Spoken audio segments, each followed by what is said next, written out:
Hello and welcome to the Sacred Rainbow Current Global Online Summit, bringing together the multifaceted custodians of our planet and humanity to reveal deep truths, wisdom, and tools to enable the guardianship of our planet for the future generations, sacred protection, connection, and the holding of earthly and cosmic light portals is potent to humanity's highest timeline ascension.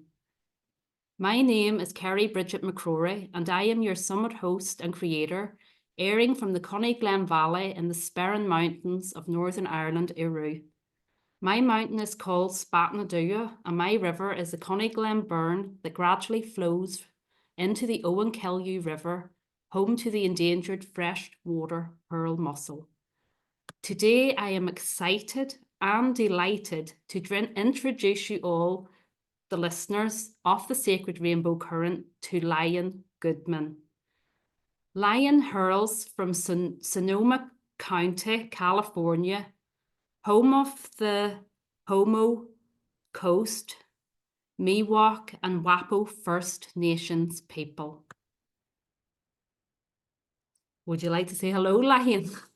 Hello, Carrie, and hello to all our listeners. I'm so happy to be here with you. Okay, thank you.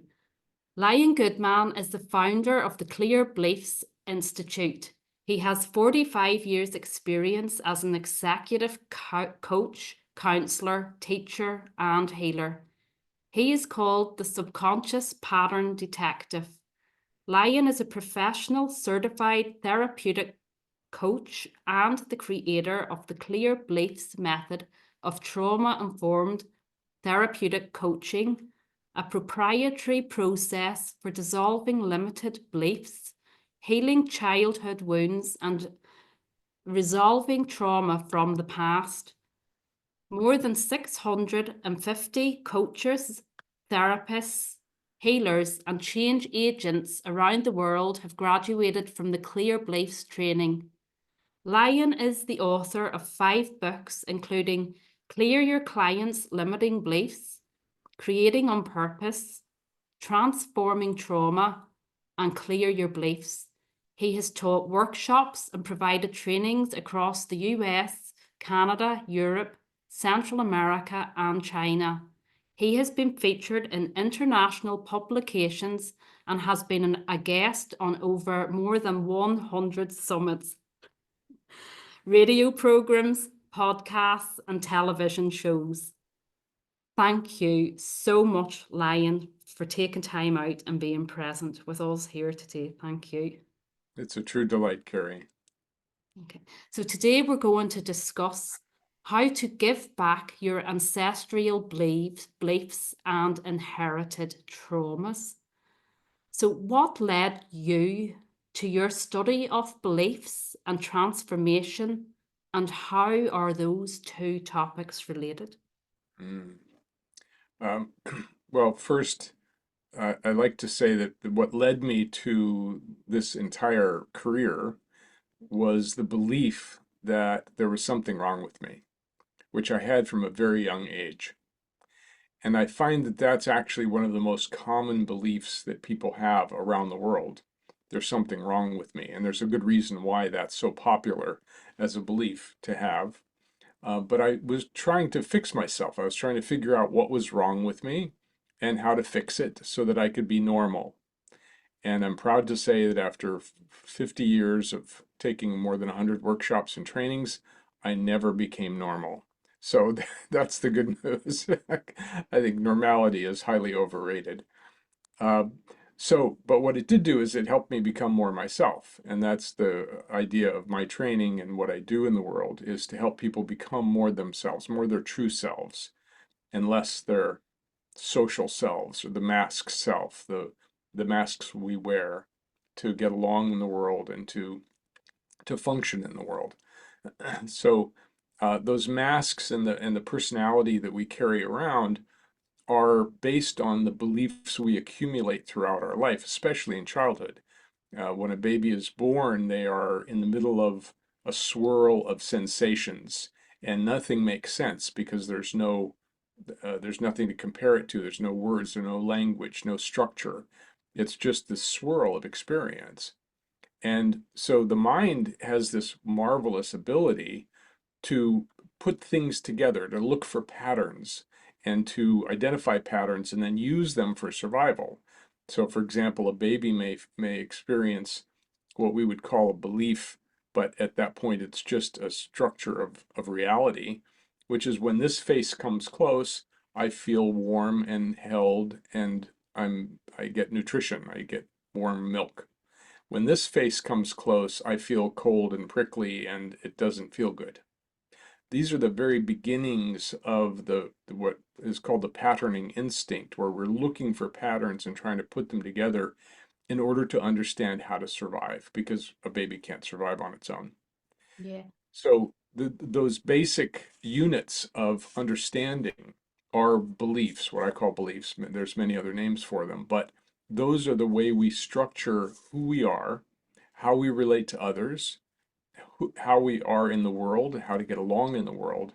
And so those are I call it the infrastructure of the human mind, in the same way that neurons are the infrastructure of the brain. So these are the things, the patterns that I find are the most important to work on and change, because when you change one of those core patterns, everything else changes. Your perception changes, how you relate to other people changes, what your work in the world is changes, what you can do changes. So that's my particular interest in how I got to it. Yeah, and I like very much the way that you put, the way that the baby sees, but also the tactile, the way the baby feels. Like that's described really, really, really in a way that people can understand. Um, I had something to say and I'm trying to Let me add to that one of the discoveries I made is that most people think of beliefs as a mental construct. It's like I believe in Santa Claus or I don't believe in Santa Claus, or I believe in less government or I believe in more government. But beliefs are much deeper than that because, as you said, a baby is in the multidimensional flow of experience. And right now, you and me and all of our listeners are in the multidimensional flow of their experience. What we experience is our experience. We don't experience our neurons or our brains working. We experience what we're experiencing. And that experience right now is you're tasting and smelling and feeling and knowing and experiencing energy in a particular environment. And the environment is communicating to you, and the objects around you are communicating to you. So we are always experiencing in this multidimensional way. And our conclusions, our beliefs are created out of that experience. And so our beliefs must be multidimensional as well. And they're not just mental constructs, they're multidimensional constructs with all of those aspects attached to them. So if I conclude, for example, because my father's beating me, that I'm a bad person, and children always blame themselves rather than the parent for those kinds of things, then it's not just a thought, it's also a feeling of being beaten and the experience of being hurt and of being afraid and being angry and being out of control. So when you're going to clear a core belief like that, you have to clear it multidimensionally for it to really be gone and not come back. Yeah. And they say as well that a child up until the age of 7 that they're being downloaded into that's what we become in our nature, everything that we have totally and utterly experienced.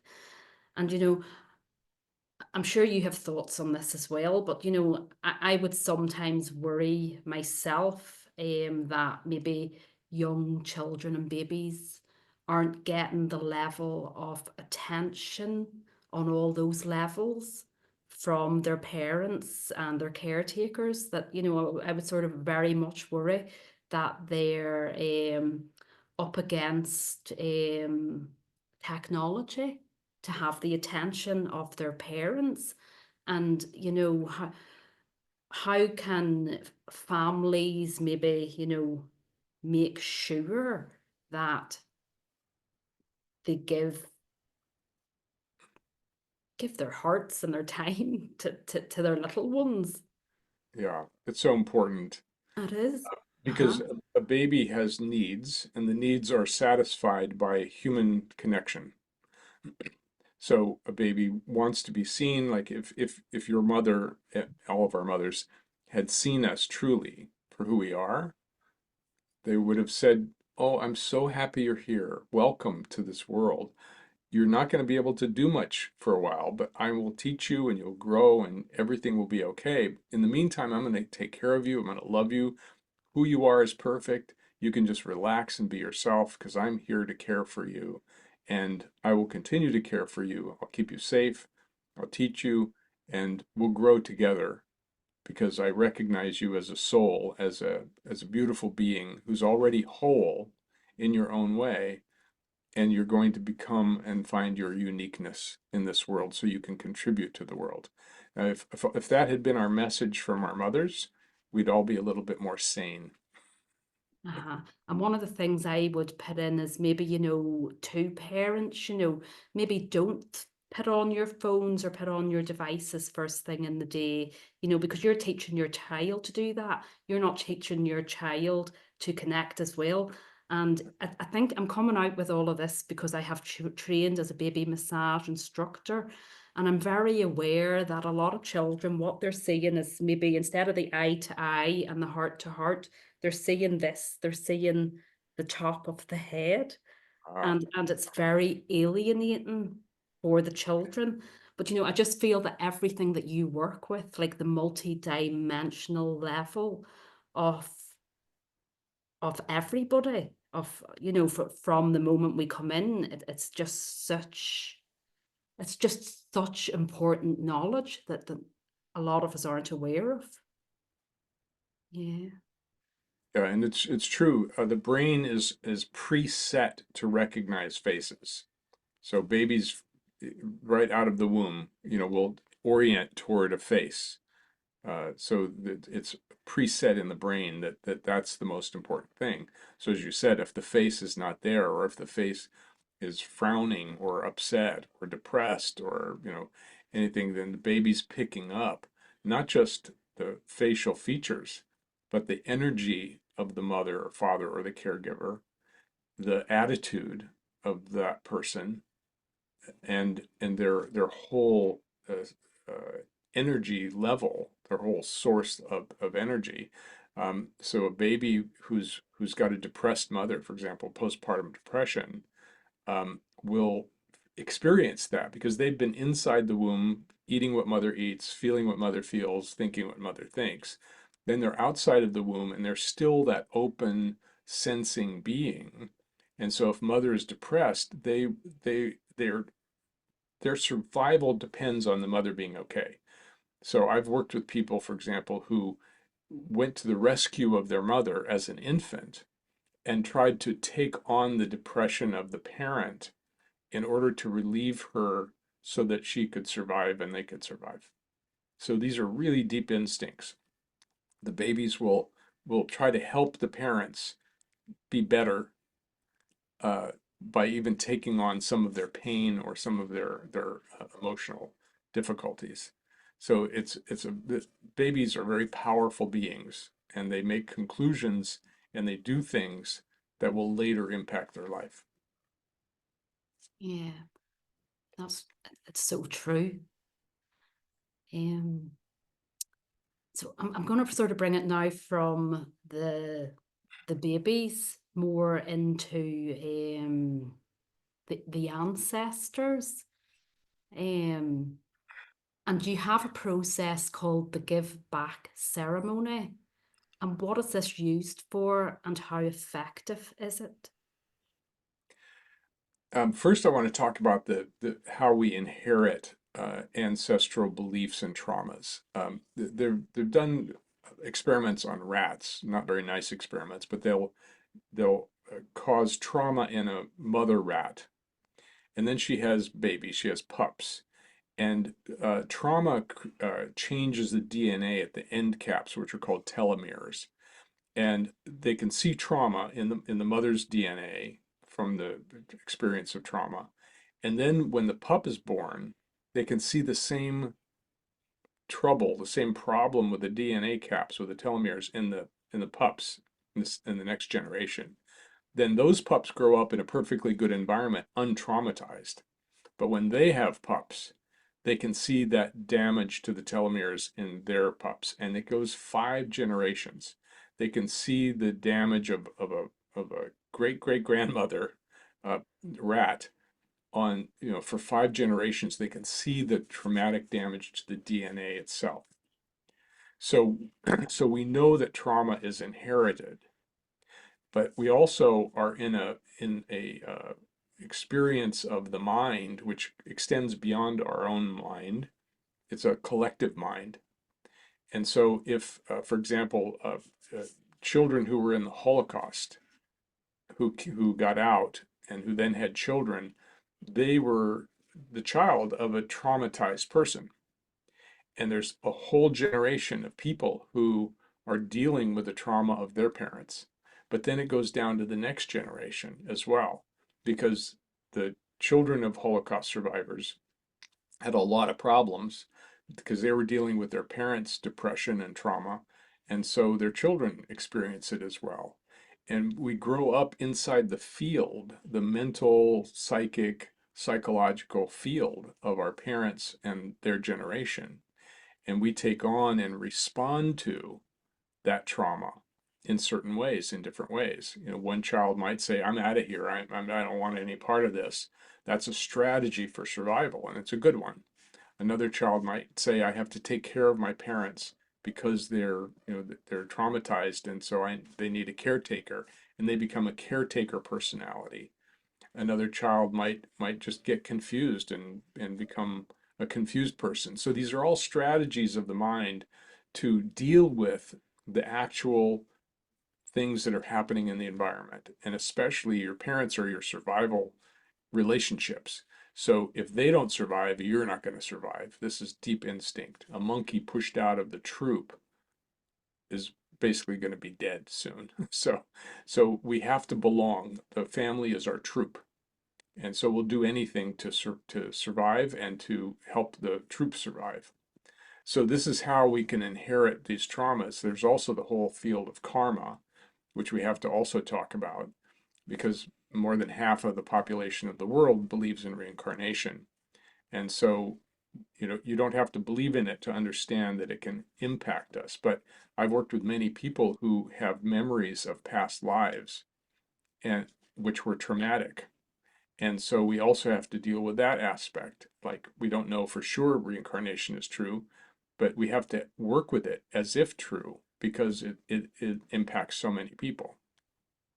Yeah, and that makes me think as well, it makes me think of the oneness that if we have been reincarnated, that it's so likely that, like the ancestors to now, that we're connected to all countries, to all places, to like that is so deep, but we all have one center, the earth. Yes. Unless we go even further. Some people might have beliefs about other planets and, but it's so deep, and the way that you've brought that down to, now living in the present, in the moment that we're here now, going back 5 generations.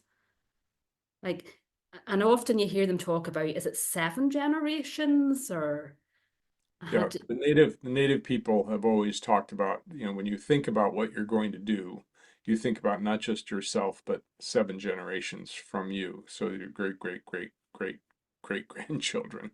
So when you take action, if you're thinking of that deeply into the future and you're appreciating that deeply into the past, it gives you a much wider consciousness than just what do I want to get for me right now. yeah, and exactly because we come back into this earth, we inherit the earth that we have left behind. Well said. It's Yeah. yeah. Mhm. And is there a particular like the give back ceremony that you talked about that's very interesting? Sure. So first of all, we work with beliefs as our clay. We create ourselves through this set of beliefs, and we create our relationships through these beliefs that we've accumulated and inherited. Um, uh, so we're also indoctrinated by many people throughout our lives. We don't just conclude for ourselves, we're told what to believe. If you're in the church, your pastors who are important people, people of authority, the priests, they will tell you what is true, what to believe. And because we want to belong to our troop, we eagerly take on the beliefs of the people who are teaching us. Now, if they tell you that you were born in shame and that you should be ashamed of yourself because you were born in sin, you take that belief on and you start believing it about yourself, and you feel the shame that comes with believing that you're a sinner, because it also has a very bad consequence. If you are a sinner, you're going to go to hell and suffer forever. So that's a pretty big belief to install in children. The original idea was to get them to, to control their behavior, but what it does, that shame is such a deep wound that it creates all kinds of other consequences. People walking around in shame will shame other people and will harm other people. And so we've created generation after generation after generation of people who believe that they are bad. And then they have to behave around that badness. And there's all kinds of political, economic consequences of this problem. And so these inherited beliefs are not what you would believe if you decided what you wanted to believe. If I said, "Hey, I give you a choice. You can either believe that you're a terrible person and that you will suffer forever, or you can believe that you're a good person and that you will love forever. Which would you prefer?" You'd probably choose love, right? But when an authority tells you who you are and what reality is and what you need to do with your life, you take that on because we want to belong to the troop. And so all of these are inherited, these are indoctrinated beliefs, and the word indoctrination means a doctrine, a belief is put into you, so you're injected with a belief. And so how do you deal with those? Well, we have a process called the give back ceremony, in which we take that belief off of us and out of us. We remove it from all of our systems, all the physical, intellectual, emotional, spiritual, energetic. We take it off, and then we give it back to the person that gave it to us, and we say, you know, thank you for giving me this belief, but I don't need it anymore. I don't want it anymore. I'm giving it back to you, and you can do with it whatever you will, but it's not mine anymore. I release it back to you. And that frees the person when we do it multidimensionally through the clear beliefs method. It frees the person from that entire history of holding that belief and believing what they believed about themselves or about the world or about other people. So it's a very powerful process. It's one of 20 processes we teach in the clear beliefs method to clear these things from the psyche, to have them be gone and just not continue to haunt us. Yeah. And it's like the whenever you're talking and describing to me the beliefs, a lot of it, you know, they're planted into our mind, but there's no consideration taken for what's in our heart. It's like that center is totally closed down. So by doing that beautiful ceremony of giving back, you're opening that space back up to Yes. be. It's nearly like we're becoming like fragmented parts of ourselves instead of being a full being. Yeah. Like it's so powerful beliefs, but what I don't know if I would be right or not, but would I be right in saying, like, if you, I'd be interested to see what you say here. If you have a perspective, does the perspective come from your mind or your heart, or is that, or what would you say about that? Or Well, perspective is one of my favorite terms, so it goes very deep. In order to talk about perspective, we have to say whose perspective and what is perspective. Perspective is a point of view, it's a standpoint, it's a place you look from. Who's doing the looking?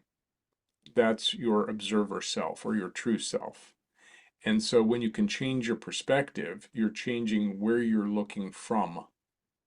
And that change of where you're looking from changes what you see. If you take an object and you change your position and look at it differently, it looks different, right? And so the perspective is the position you're looking from. So changing perspective is great, especially when you exercise the ability to change your perspective or change your position. So in one of the courses I took, we would walk around a building and see it from all different angles, and then imagine seeing it from the inside out and the outside in, and from the ground up and the air down, exercising our ability to shift our perspective. And when you can do that with an object, then you can start doing that with yourself, with your history, with your experiences. So it's a very good thing to do to exercise your perspective change. Yeah. And I feel like perspective is it's your choice. It's your center, or there's something about the heart and perspective. Yeah. Yeah. It can be a choice if you choose it. Most people stay on automatic. Their beliefs are running their lives, and they are basically running on automatic programs that have been implanted for decades. And when the process of awakening is awakening to the fact that maybe my perspective or my beliefs or the way I'm working in the world isn't working so well, what can I do to change it? And that's the beginning of awakening, the beginning of empowerment, the ability to choose your perspective and to choose your way of seeing the world, and you choose who you are and what you believe. So that's a very important process. Yeah. Yeah. Is it easy to release yourself from generational trauma or inherited beliefs from family cultures? Can it be done? Well, first, it can be done. My search my whole life was all about what creates permanent long-term change, because there's lots of techniques out there. Most of them produce temporary change or partial change. Like, well, I feel better, it felt better for a couple of days, then I'm back to my old self. Or, yeah, I had that perspective and that was great, but now I have to get back to work. um, I did a workshop and oh boy, I'm all ready to go. And then a week later, you're the same person you were before. But every once in a while, something would actually shift me permanently and profoundly, and I would be a different person on the other side. And that's the level of identity change. Who I am has changed. And so I looked for the experiences and the processes that caused that, because that's what made me feel different and better each time I went through one of those experiences. So I synthesized, as I said, more than 100 workshops and trainings, hundreds of different techniques, and found the ones that did in fact produce that kind of permanent, profound change. And so is it hard? It's not hard if you have the right techniques.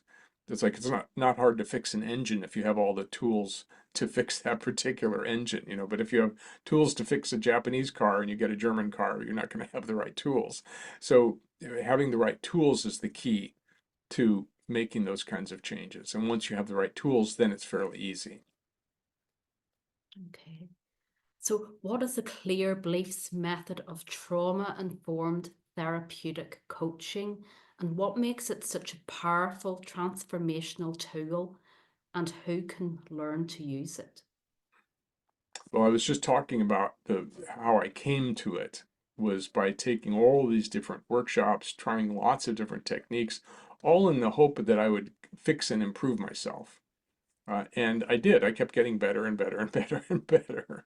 But it took decades of work, and then synthesizing and grabbing the ones that really had an impact and putting them together into an integrated set of tools. It's like if you call a handyman to your house, he has a tool belt around him and he's got all kinds of tools, right? And so you say, "Can you fix that squeaky door?" He says, "Yeah, I have the right tool." "And can you patch the roof?" "Yes, I've got stuff in my truck and I'll patch the roof for you." And he has a wide range of tools depending on what you need and what the condition of your house is. And so this is like that. It's a set of tools for psychological and emotional and spiritual and trauma healing.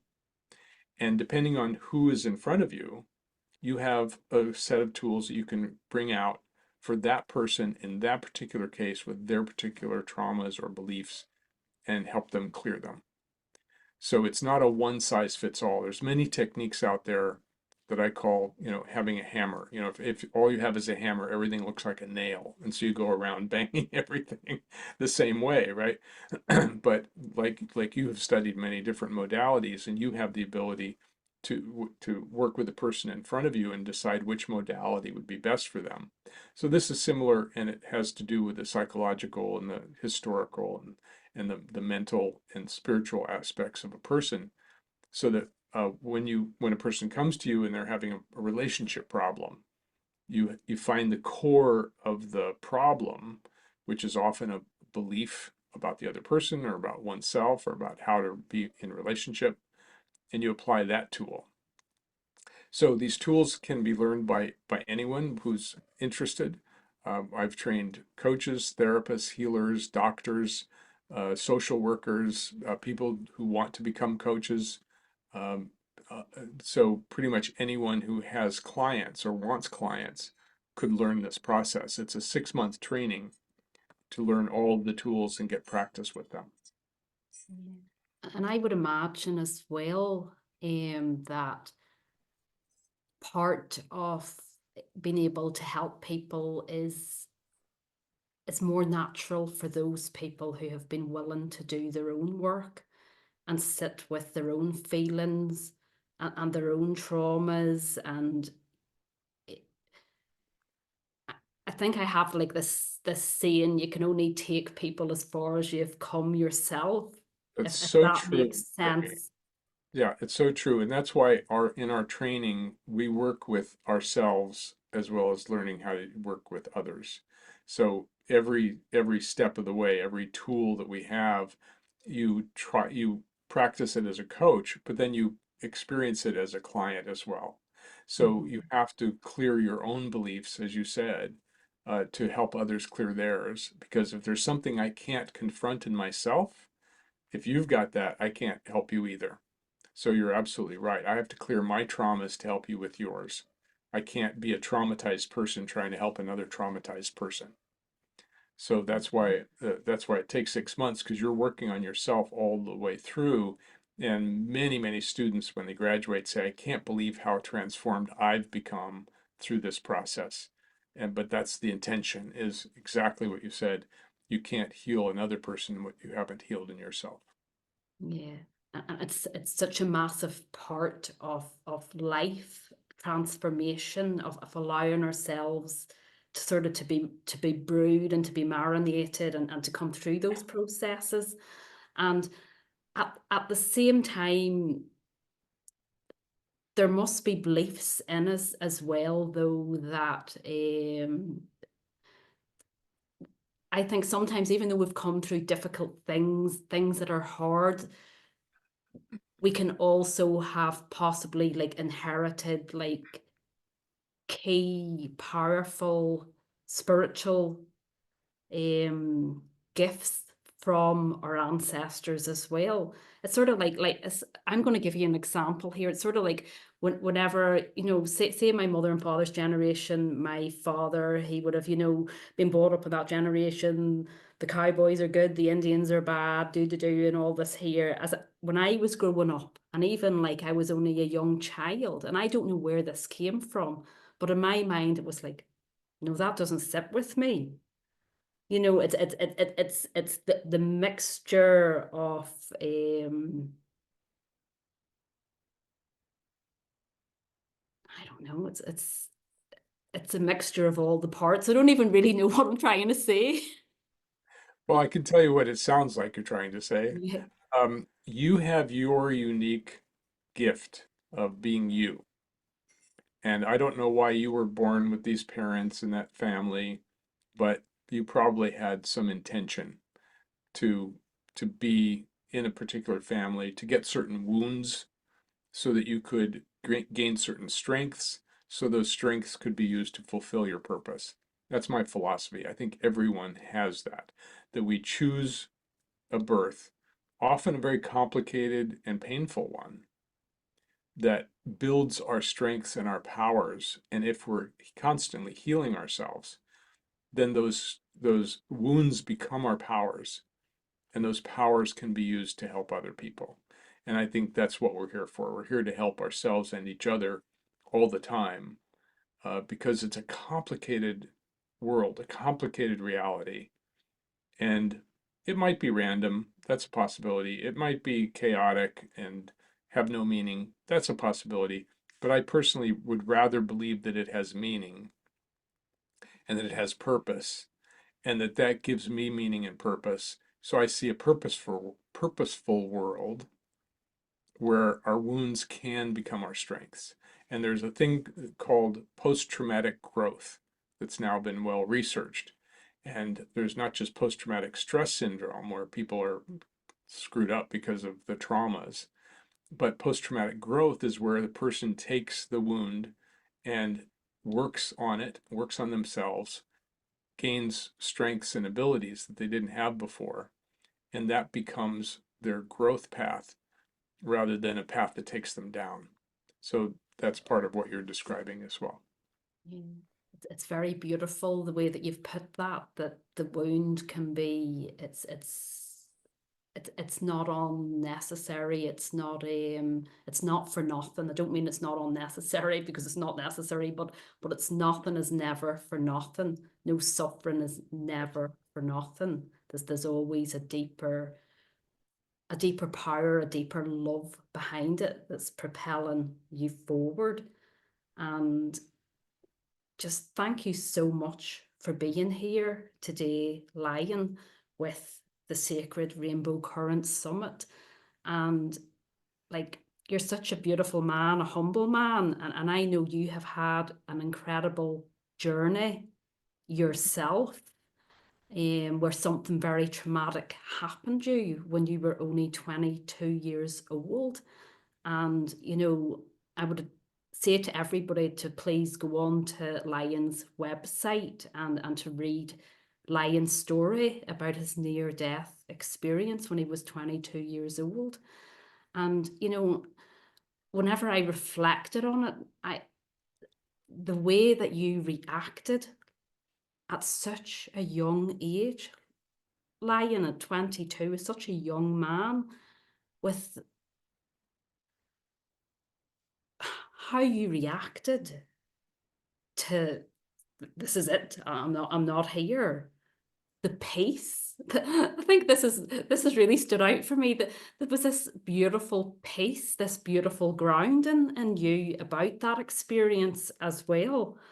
That there was a surrender in you that I don't imagine many people on this earth would have. And do you understand this? This is maybe a deep question, but do you understand on an inner level where that came from within you? Yes, I had already studied, because I was interested in everything. I had studied philosophy, I had studied psychology, I had studied spiritual practices, Buddhism, Hinduism. I had been involved in spiritual communities and growth communities, men's work, and in college I took everything I could from the sciences, the physics and biology to psychology and dance. I was just a hungry. I was hungry for knowledge and understanding, and I had great teachers, and I read great books from great teachers, and so I was immersed in spiritual studies all the way through my 20s. And so when this thing happened, and a man pulled out a gun and shot me 4 times in the head, I knew I had a choice. I could either die angry and upset, or I could die in peace and love. And I Yeah. chose peace and love. That's one of those moments of choice, right? So, in that, having that understanding of life and lives, Mm. I chose a path of peace, and that's what saved my life. So, Yeah. yeah, so And it's I'll just almost correct myself. So you were 26. I said you were sure. 22, but I think maybe I had that figure in my mind. You might have been 22 when I was born. That's why I had that number in my mind, but you were 26 That's when true. that Yeah, happened. That's right. So, yeah. so, because you were still such a young man, 26, and it's, it, It's very powerful. I would advise everybody to take a wee look along with your clear beliefs system and what you have brought to the world, what has come about because of this huge heart that you have and this huge bravery to bring it all forward. Yeah. Somebody's got to do it. Mm. And we all do. You know, we all have that capacity to bring our best selves forward. And maybe it's your best self in your family. Maybe it's your best self in your work. Maybe it's your best self with your relatives. Maybe it's best self with your friendships or your loverships. We all have the capacity. Even Aristotle, talking thousands of years ago, said that we have virtues, these good qualities, but we have to practice them. So we may be born with the ability to be kind, but we have to practice kindness. We're born with the ability to be courageous, but we have to practice courage. So the virtues are qualities that we have to practice in our lives. And when you do that, you create a better life for yourself and for the people around you. So that is the key for everyone. There's no one that doesn't have that ability to create a great life and create a contribution to their family, to their tribe, to themselves, and to the future. Yes, so Thank you true. for your work, Carrie. Thank you for your work in trying to protect your beautiful island, beautiful country, and the work you're doing in this summit. It's very important to share this information widely. Thank you for being you. Thank you.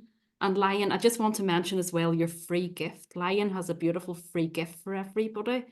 And it's an ebook, and you can learn to permanently delete limiting and self-sabotaging beliefs from the subconscious mind.